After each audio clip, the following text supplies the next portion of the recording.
बंद कीजिए, गाड़ी बंद कीजिए, गाड़ी बंद कीजिए, पहले गाड़ी बंद कीजिए ना, सिर्फ बैठे रहिए, उतरना नहीं है।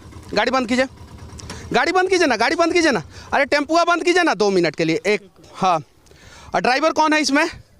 कहले सर बोलिए, ड्राइवर कौन है इसमें? कहले बताइए ना। मतलब हम जो पूछ रहे हैं वो बताइए ना, ड्राइवर कौन है? हम ही हैं। अच्छा, कहाँ से टेम्पू लेके आ रहे हैं? ये तो लोकल फतुआ सर। अच्छा, फतुआ से। हम तो आपका पीछा कर रहे हैं, 10 किलोमीटर से पीछा कर रहे हैं। इधर आ जाइए, इधर आ जाइए थोड़ा सा। कितने लोग आगे बैठे हुए हैं? 1 2 3 4 और 1 5। ब्रेक किधर है आपका? अब उतर जाइए, अब आप उतरिए, आप बैठे रहिए। ब्रेक किधर है? कैसे मारते होंगे?